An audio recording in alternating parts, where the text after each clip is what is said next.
Hey guys, welcome back to Foul Play. This time I'm actually in person in Maryland with Gemma. Gemma and I are joined by Jean and Teresa.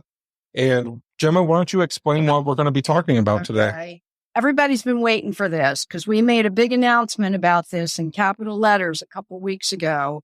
Actually, we're all in Maryland. That doesn't mean that it's okay if somebody wants to get rid of us that we're all in one place. But anyway, so we're excited today because we've never done anything like this before. Shane and I have done a lot, like 70 podcasts together, but we've never done one with audio and video.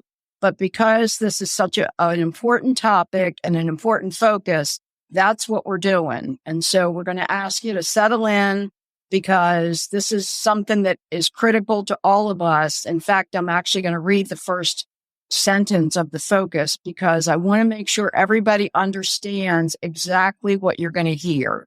So the focus of this interview is on the challenges that Jean and Teresa and many other survivors have faced with the institutions that betrayed them. And those institutions are the Roman Catholic Church, especially the Archdiocese of Baltimore, government, local and federal, because the FBI is still preventing the Malecki family from looking at records that belong to them, but mostly our local law enforcement, because we know that police officers were involved in this mess. We're going to go back and start with the early legal battles and a lot about the Doe case. So we're going to go back to the 90s, and we're going to ask Jean to talk about that first and tell us about the Doe case, how that came to be, and your role in that. Thanks, Gemma and Shane, for doing this. And Teresa, I'm glad we have this chance to chat a bit together. It's been a lot of years, and we've done things differently, but we have continued to do things. And that, to me, that's the key. It was in spring 1992. I was 38, which on the side, that is the age of the statute of limitations now. So even if now I was remembering it at a time that was appropriate or acceptable, it was now. It took a number of years for me to finally talk about it outwardly. I literally still have no memory other than what I've remembered. Things like some of the fun things I have purposely tried, sat with classmates, done different things, been reminded by them who they saw me as, so that I wouldn't just be stuck with these horrible memories. But I felt as if a 14-year-old sat down next to me and said, I have something to tell you. Now, I had already remembered my uncle and abuse that happened at his hands. But this started the process of these memories that were, I was throwing up memories of Joseph Maskell and Neil Magnus abusing. These are very disgusting memories. There's no chronological order to it. They're stored, as I've spoken to a number of trauma experts, in certain part of the brain, different than your regular segment or whatever part that is, because it's so traumatic. It just gets sucked into this one particular area. So when it comes, it just drops, and yet it unfolds. And you feel as if you were in the experience for the first time. So sometimes here I am, 38-year-old woman curled up on the floor, feeling as if I am being horribly abused by these men. And it's the first time I'm actually experiencing it. It was, for me, nightmare. It was not just nightmare. It was, I hoped I was crazy because I thought I was all together. I was now a spiritual director. I was very involved within the church. And I really felt like I must have really gone off the deep end because I couldn't even made up what it was these people were doing to me.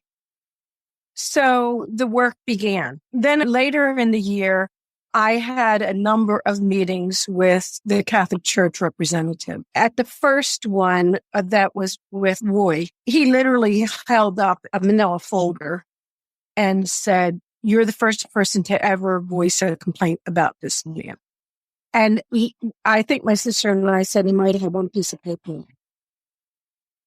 So I, as a survivor who thinks I'm nuts anyway now, think I'm totally responsible, not just for what I'm saying, but proving it, because he's telling me I'm the only person saying it. So it just intensified my nuttiness.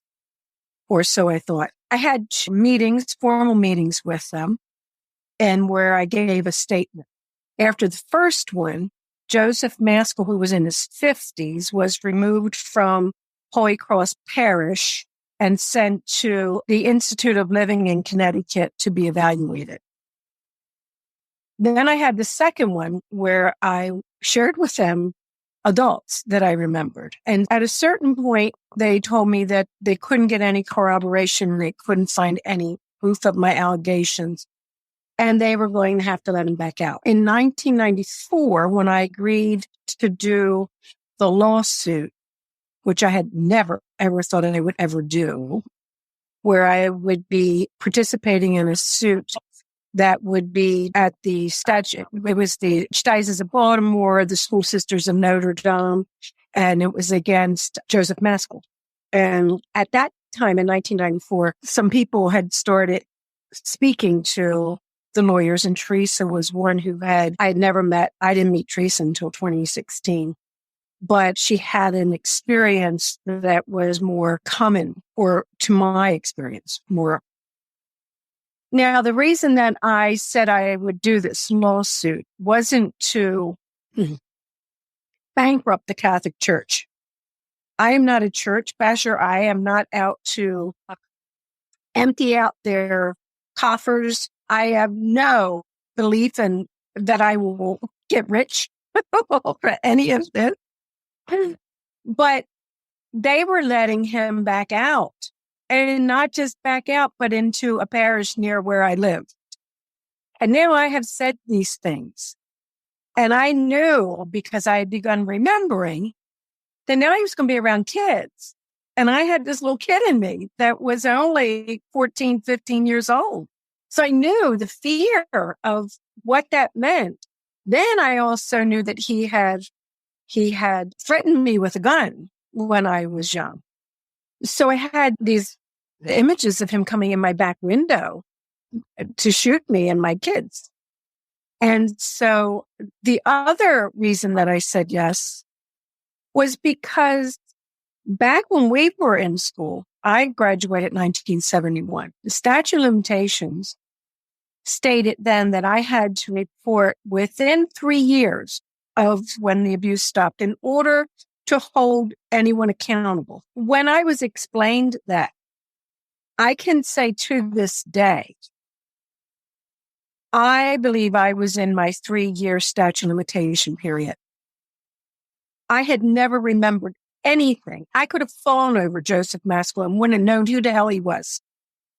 And the things it's not you remember, now you've remembered. I have been remembering for years. It comes in bits and pieces like a puzzle. It is excruciatingly painful at times. It can take a year just to go from the beginning of the thought of something that just is visceral reaction to a full-fledged memory of what happened, and therapy to deal with the impact it had on me, even though I'm only just remembering a year before.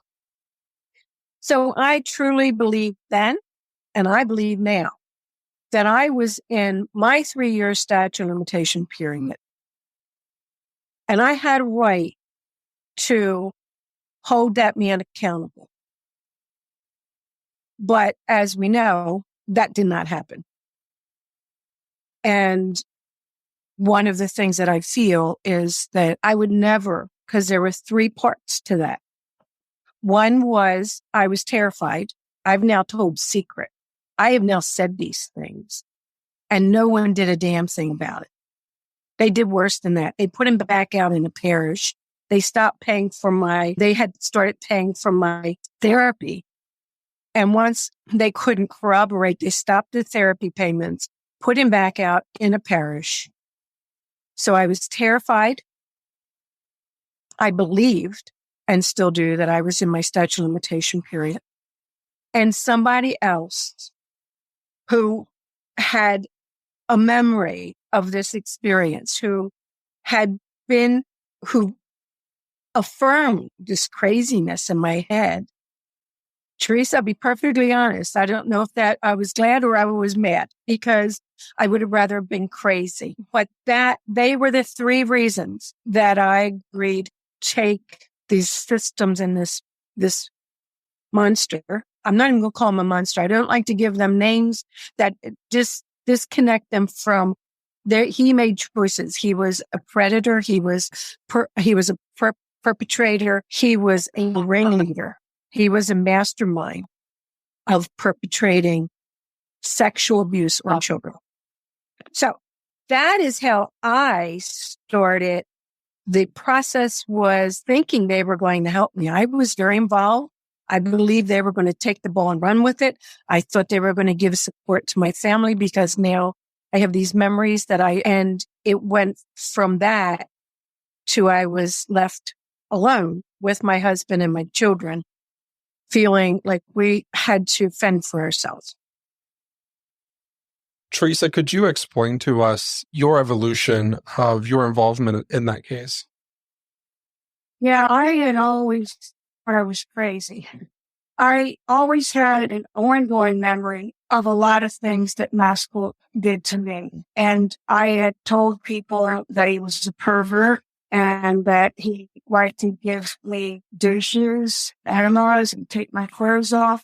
But I did not remember the actual rapes until I got involved. What happened was, when I received the letter about the sexual behaviors at Keogh during the years I was there, I was really happy, because like I said, I thought I was crazy.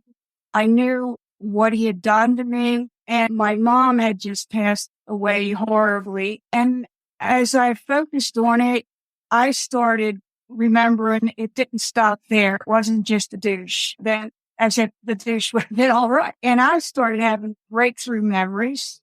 And I talked to the lawyers, and I said, at first I was going to be a witness, because I can verify that, yes, he'd like to take clothes off. Yes, he would touch me and do weird things. And I wanted to be a witness. But then I was waking up in the middle of the night screaming and telling Randy I was raped, and he was running around looking for the rapist, and it just turned my already upside down world worse. I went into it with anger. I had a lot of anger because I didn't learn anything at Keogh's last 2 years. I was lost. Ran off, married somebody I didn't even know, and I was angry about that.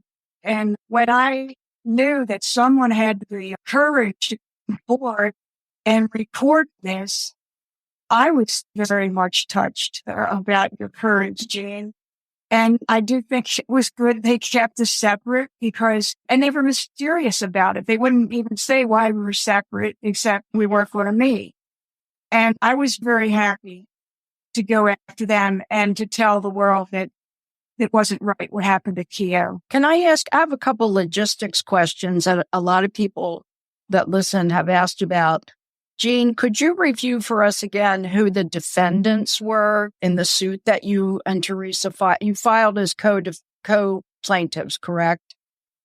I became Jane Doe. Okay. And Teresa was Jane Roe. Okay, so the defendants were, can you name the defendants and why you sued each defendant? Joseph Maskell, he was being sued they had a whole list of things that he had done that were against the law, to be doing that with a minor. I was suing him personally in order for him to be taken off the street. Murphy, he was the lawyer for the Archdiocese of Baltimore, and I was suing them because I believed that they knew that they were his employers. They were the ones that needed to be held accountable for what it sounds very nonchalant, but what their employees were doing. And especially with children involved. And then it was Harrison, who was for the School Sisters of Notre Dame. And that was because there was memory of nuns. But then also it was, again, I felt Teresa can say what she knows different with her background, but it was that they were in school and they knew that they were bringing them to be held accountable for what did they know, what were their records, and what did we need in order to really, truly hold this man to the higher state of the law. So it wasn't until Teresa joined the suit that Richter was named. Is that correct, Teresa? Can you explain that? When I told the lawyers that Maskell would take me to the gynecologist, and then I had the memories of things that happened with the gynecologist, they asked about including him in the lawsuit. And I said, yes, that happened. Sue him and me. Shirley Lake, the lawyer that represented Victor, she was textbook lawyer. She was harsh, but they have to be harsh. But all the lawyers, going to Harrison, by the way, I can't pass up an opportunity to say how much I hated him. When I actually went to a federal in another county, and I called his office and I asked for Mr. Harrison and said I wanted to hire Mr. Harrison just to see if he really died. And they didn't tell me. I found out other ways. Yeah. Yeah, but Miss Lake was a good lawyer. She was a battle person. And she represented Richter. But all the other lawyers that Jean mentioned, I had to endure their questions. Before we ask you to share that experience, each of you, can one of you give us a little bit of information about the attorneys that were representing the two of you? I'll start, Teresa, because my experience may be different than Teresa's because we were separate, came with different things. Our personalities are different. I was, as you need to remember, I was in the middle. I was a victim that should never have been in that situation. I'm going to say that right now. Any victim who feels they want to hold somebody accountable, make sure you have an advocate with you, somebody who is a trauma specialist. You need to make sure you have the people in place because you get triggered left and upside down. There's all kinds of stuff. The way that they ask questions, the way that they talk to you, the way that they look at you, how many times they ask the question, who can be there with you? It just, to me, it was, I liked Phil. It was Phil Dantes, Beverly Wallace, and then Jim Magier came on. Phil had been someone my brother had known. And how Phil came into it was the Archdiocese. I fired Steve Tolley because he told me I wasted their time when I gave them the list of the adults who I had remembered. And I told him, he asked me if I had anyone else that I remembered. And he said, I thought they were girls. And so you didn't ask me. So I don't understand. So my husband fired him.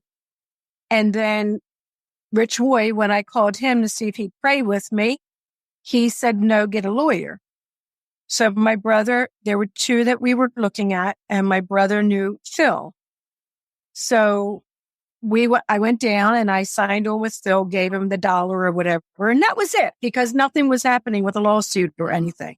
It's just in case Maskell decided to. Beverly Wallace was just his kind of like partner in crime, but it wasn't a lot of interacting until they started really, when I remembered Cathy Sesnick, when I remembered her death, my family literally drove me to Phil's office.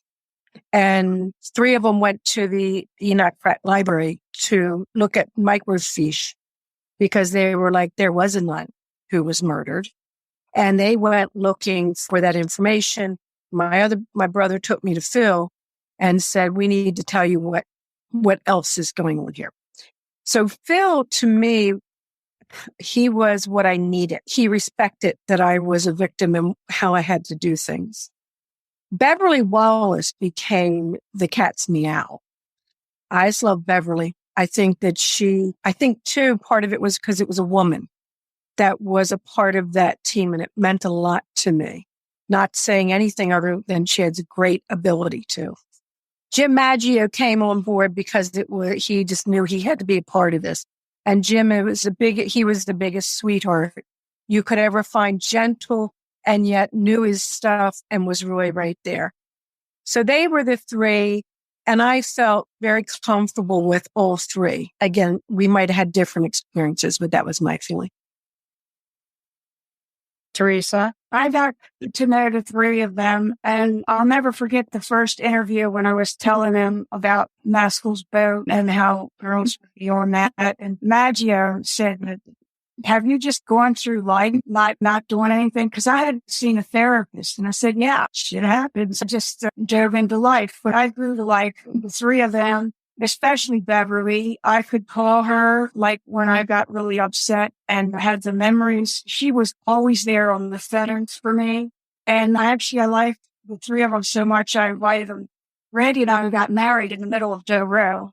As if not enough was one. And I invited the three of them to my wedding, and we had a great time. It was good. I don't know if our listeners know that Jim went to Cardinal Gibbons, which was next door to Keogh, and knew and dated a lot of Keogh girls. So he actually also taught me how to smoke a cigar. That's my claim to fame with Jim Maggio. Jean, I wanted to follow up with something that you mentioned a few minutes ago.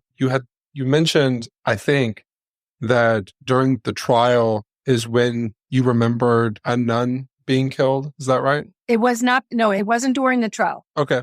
I remember the nun being killed at the beginning of 1993. The trial didn't happen until, I think they presented it 94 or 95. Mark. The microfiche thing. I was just wanting you to go further into the microfiche or the microfiche. Is that how you say it? Fiche. Microfiche? Oh, yeah. Anytime I go to the library to use it, I'm always like, is it fiche or fish or fish? I just wanted to hear more about how they took you presenting that information when you had those memories come back. The memories, when I had them come back, it was with their lawyers that I shared it. And then my family got a private detective, Dick Bussey.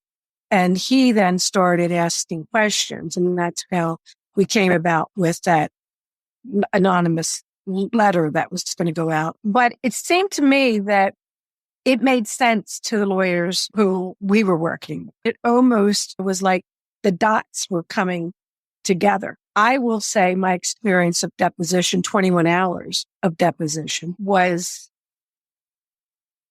none of it did they treat it like they believed it, or that it made sense, or that I was speaking English. So I would have to say that I was so beside myself with that experience that I came away. I was traumatized by it. So I came away just that they didn't believe anything I was saying, and I was running 500 steps ahead of them, trying to appease them and say it in a way they could understand. So it just got thrown right in with everything else, Shane. They didn't treat anything like they believed it. I'm sure that was something that they actually thought, this woman really is nuts. They treated me the same way, that they would say, and you say this and you say that. I did have, at that point, my dad was in the background. He had supported me at that time. I did have to tell him about the lawsuit because I didn't want him reading about it at Sun paper. And he would prepare me for what those lawyers were going to do. And I went in there with an attitude.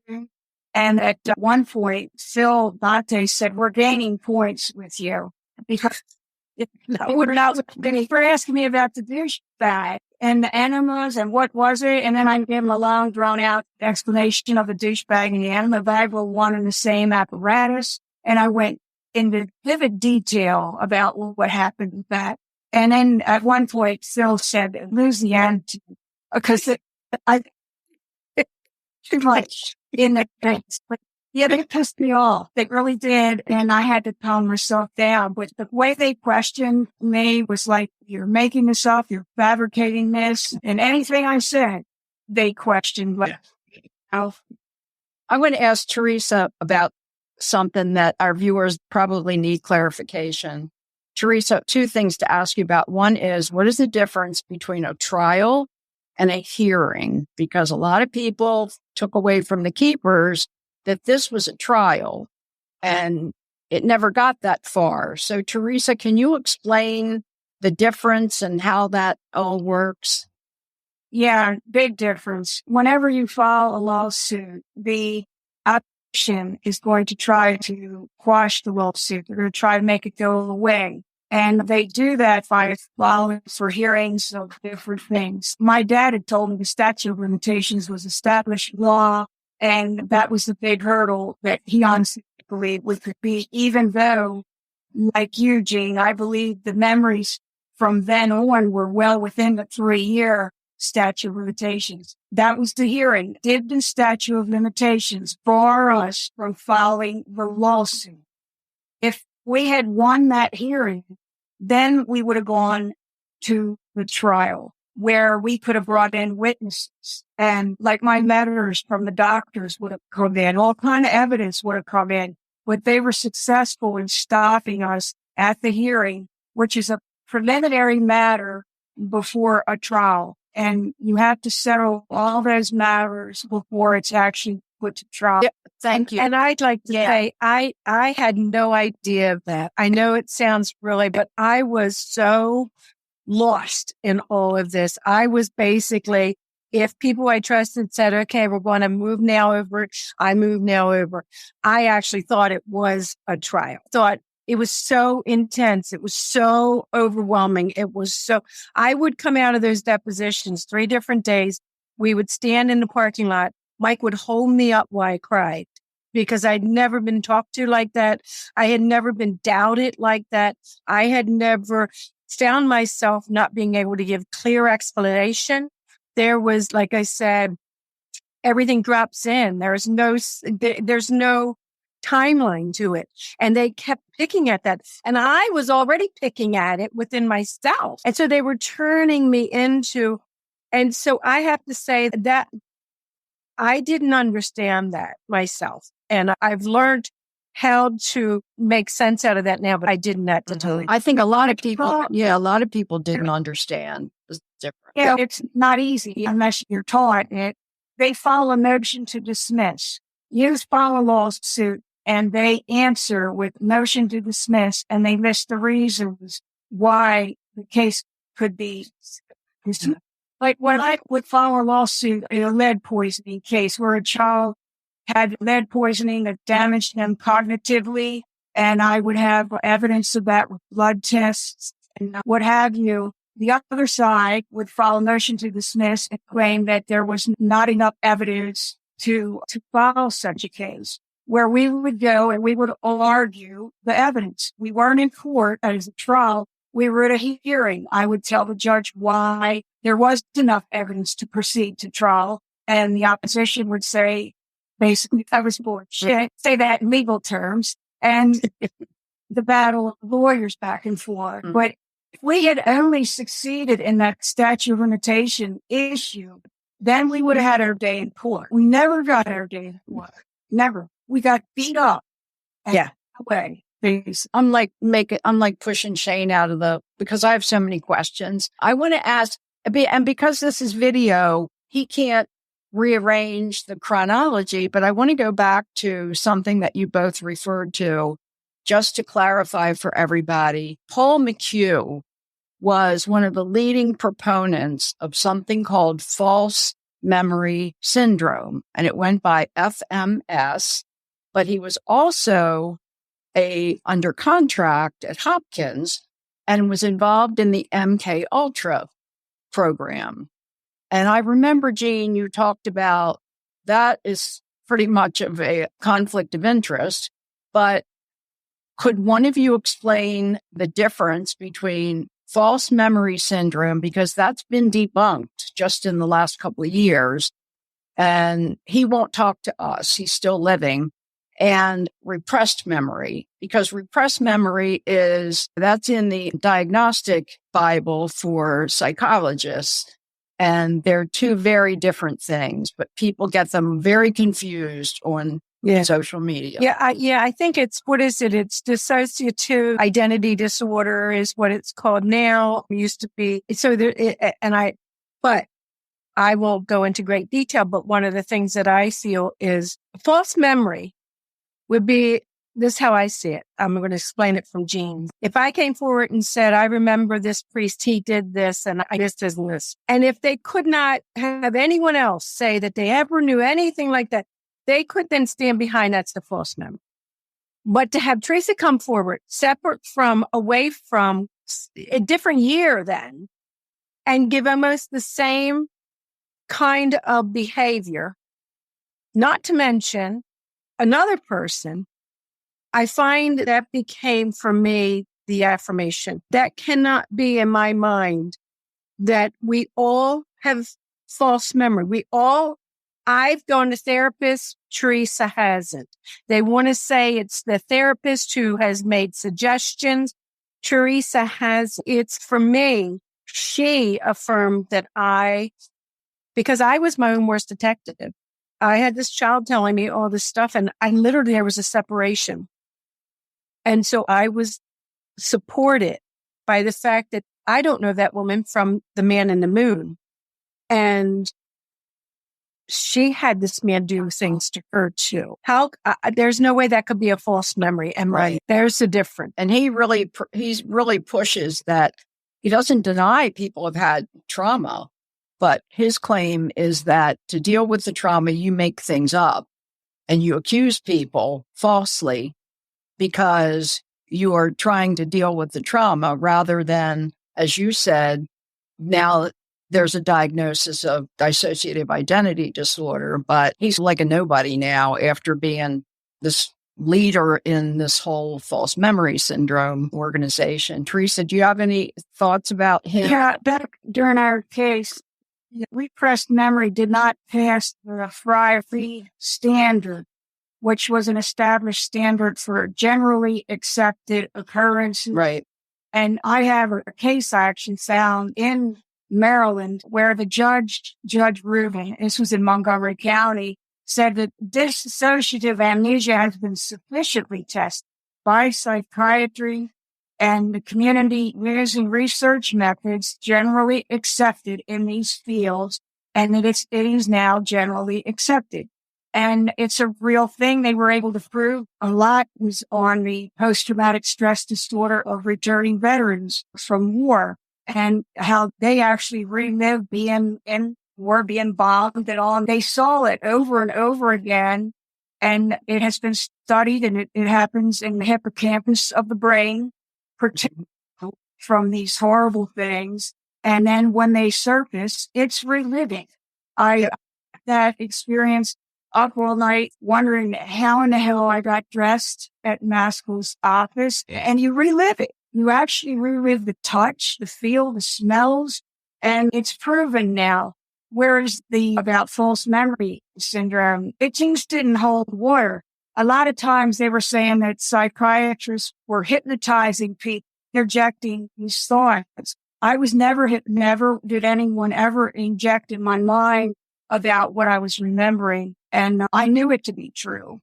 And there were other people coming forward. At one point, Beverly Wallace told me there was 30 Keogh grads signed a letter of support that they knew something went on at Maskell's. It's just, if we had our day in court today, we would win. We could prove it. Could each of you talk about how the case concluded and what each of you did afterwards? If it's okay, I'll start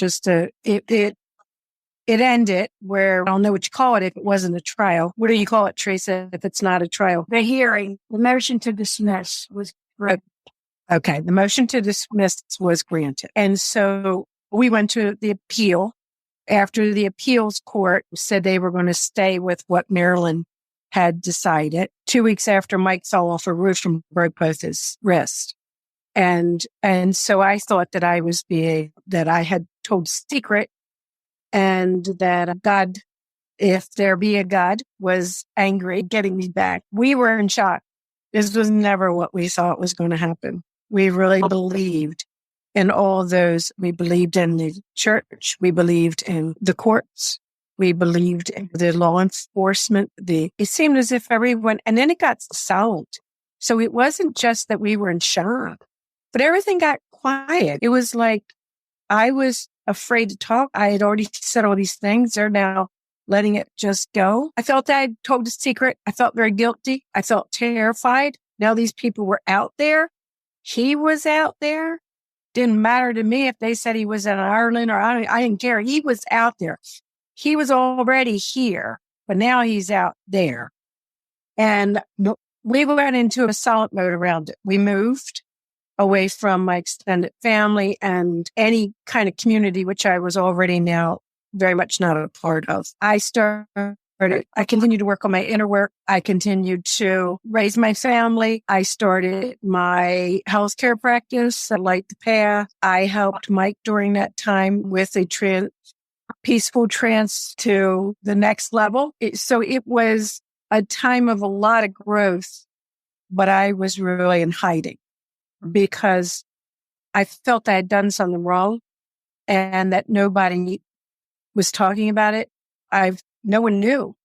We had told all the stuff that we had told in these depositions. We had talked to all these lawyers and it was not out in public. So we were stuck with all this stuff now. And I was still remembering things. So I was still working with it. I just went into I stayed chained out. I was devastated. I couldn't believe it either. I was devastated to the point where I wouldn't let it go. And I took it to the Supreme Court. I got a lawyer to file a writ of certiorari to ask if the Supreme Court would hear a case. And even though my dad said the statute of limitations is a done deal, doesn't have a chance, he supported me in that. And I think he did because he saw, I think I was having a nervous breakdown and I had to do something. And of course, when that lost, my focus was law school to understand what the hell happened. Because those motions, I just talked about the hearings. I didn't understand all that like I do now, but I had to go back and get my BA degree first in social work.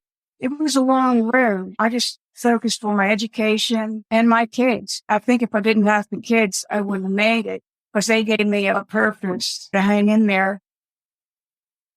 We're going to take a minute and not a minute, as much time as you want. We're going to fast forward to some of the challenges that you both faced when The Keepers was released. So we're not going to retell the movie because today, again, for our listeners and viewers, watchers is like a weird thing. Our viewers, we're talking more about legal battles and the battles that you both had with the institutions that betrayed you.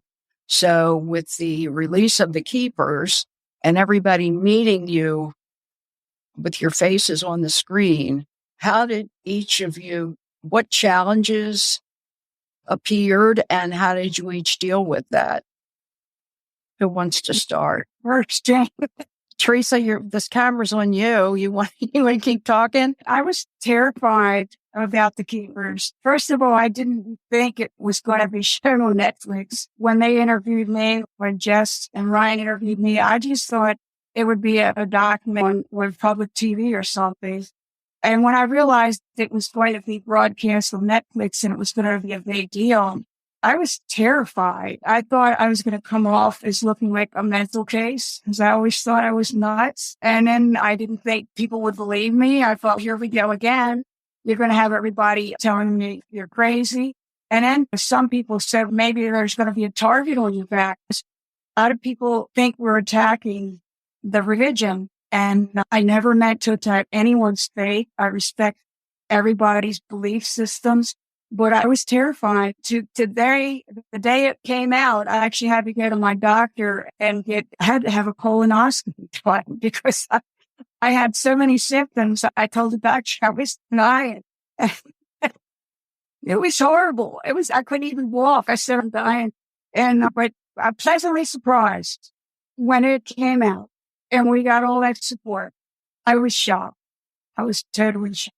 I stretched myself into an emergency situation because the doctor wouldn't have ordered that if I wasn't just about crawling. It is stress. I think that's the part it's so sad about all this when they don't understand what survivors continue to go through. To talk about this is one of the hardest things to do. That's why a lot of people don't. I think it's why it had such a major impact because it wasn't just talked about, but it was talked about with integrity, respect, and with a focus of educating and informing versus sensationalizing and tantalizing. It was not, and I made a point to say I will not be a part of the Girls Gone Wild because this is a hard thing to talk about, but they needed to talk about some of what happened in order to understand the depths of the crime.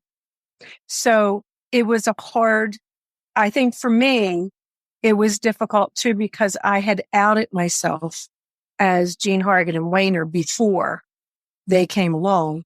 And that in itself was already but I did that because I didn't want to talk to anybody, whether that was Tom Nugent with his Inside Baltimore or anyone, because I needed to go to the police and tell them first everything that I had remembered from that point of the courts to now. I'm a good person. I do my civic duty, and I've done it ever since I put my name on this. So yeah, I felt free and I felt terrified. I was free because I was talking about things and there were people who were in front of me that looked like they were really getting it.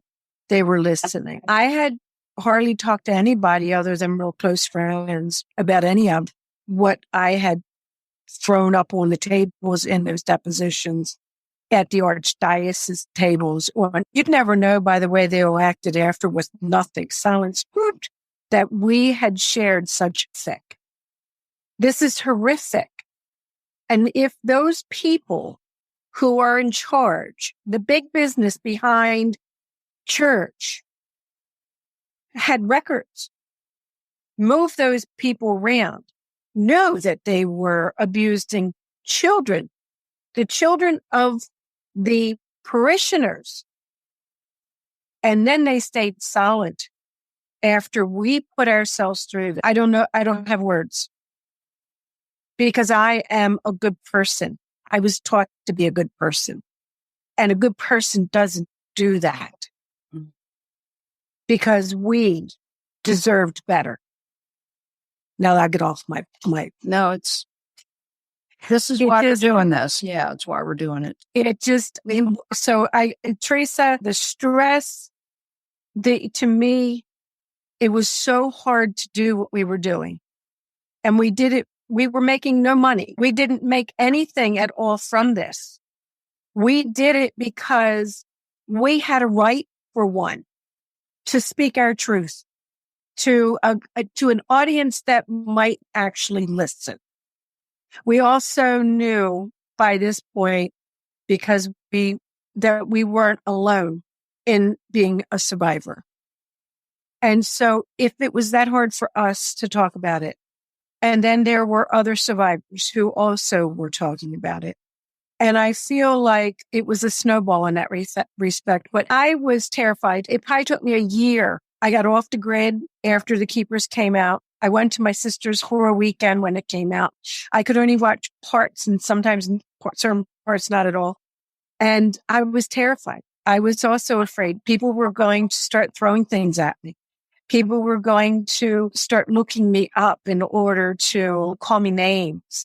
That I just still was dealing with this feeling like they're going to say I'm lying. This is not an easy thing to do. And so about a year, I would say, before I started feeling grounded again and feeling affirmed, to allow the affirmation to somewhat sink in. It took about a year, I'd say. This question can go to anyone who would like to answer it, but I'd like to hear how the Archdiocese of Baltimore reacted to The Keepers. Yeah. Teresa, I'll let you start there. They acted like it wasn't true and that they didn't hear about the abuse as early as they did hear about it. And it was just more of the same lies.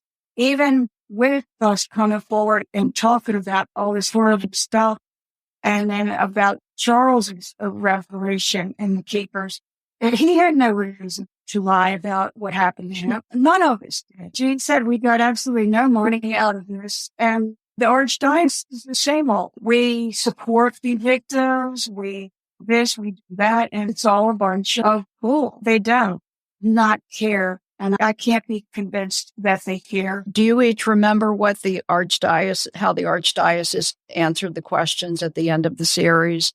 They wouldn't be interviewed, but Ryan sent them questions. Yeah.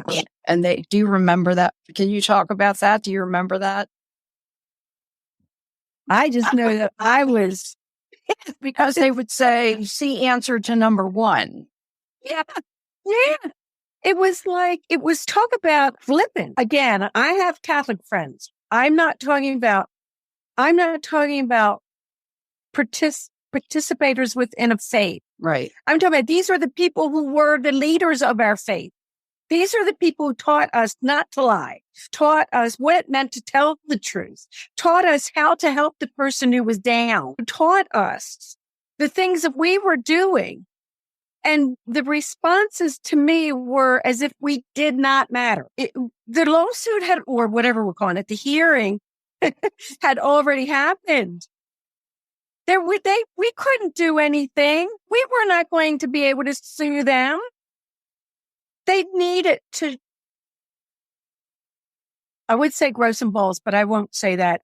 They needed to. You just did say to it. They needed reconciliation. So that meant that they had to admit their part in this. And all they needed to do, again, we couldn't do it. We couldn't. They needed to speak up. They needed to get the courage to speak up. Just like they got threatened and ended up bringing the statute of limitation age up during that time. Because it was like, oh my God, they're filming this. What's going to happen? It took pressure. We were just asking for honest response. And I was angry. I still am. I still feel very much that we have not been treated with the same integrity and respect that Ryan Waite and Jessica Hargrave and John Benham showed us. Correct. Or Jim Maggio, Beverly Wallace, and Phil Dantes. We have not been treated with that kind of respect. Do either of you remember what happened at Keogh when the keepers came out? The letters that went home and what the girls were told? Do you recall that, Teresa? I remember the letters. I don't remember the content of the letters. I was still celebrating the conception that the keepers got there and told. But yeah, they sent letters out to people at Keogh. To the families at Keogh. And of course, there was talk began that year about closing the school. Big surprise. But the girls were told, and I've talked to a few of them, they're young, but they were told, and their moms, or it would be our daughters, they were told not to discuss this with anybody, especially the media. And letters went out to every single parish in the Archdiocese of Baltimore, the same letter from, what's his name? Laurie, our Archbishop. And priests were required to read the letter at every Mass after the keepers came out with the Archdiocese perspective on it. I'll see if I can find a copy of it and Shane can post it with this. But a lot of priests, there are a lot of good priests in this world. A lot of them who empathized and supported what you were doing refused to read that letter. And instead, they set up really productive discussion groups to talk about what can we do to help and how can we keep this from happening. So there are some renegade parishes out there that we have to give kudos to, but the Archdiocese really thought that they were just going to squash it. They know that's not going to happen now that they've seen who they're dealing with. I'm going to leave him anonymous because I didn't ask permission, but a gentleman was a part of a board for one of the Catholic organizations. And they came in and there was a priest visiting, and the priest proceeded to imply that the keepers, there were lies. And this gentleman stood up and said, you need to stop talking because I know that family and they're not liars. and the priest stopped talking. Did But he had come specifically to squelch the keeper's impact. Good. Did either of you meet with Lori? I was offered a meeting and I told him. I know Lil did, and she told him off. She said, the only good thing about it was his dog was there. And she said she told him off. So good for her. No. And Lil, everybody. I felt it was empty, just empty. And I can't even believe that this man is, that's the one thing that it's almost like, this is the lead. He's the guy. This episode is going to be all over the world, and we're going to send copies to specific people. So if either of you would like to say something directly to Archbishop Lori, who is still the Archbishop of Baltimore, here's your opportunity. Hey, you should resign, Lori. You should resign. I don't believe, because I've lost all trust in anything that you say.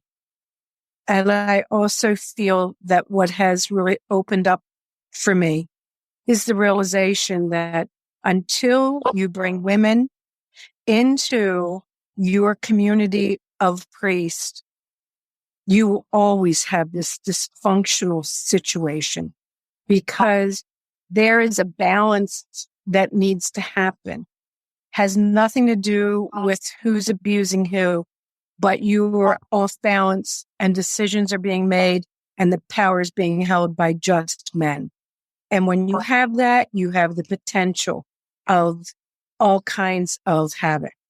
So to me, please consider making a move in bringing women into the healthy balance of the hierarchy here in Maryland.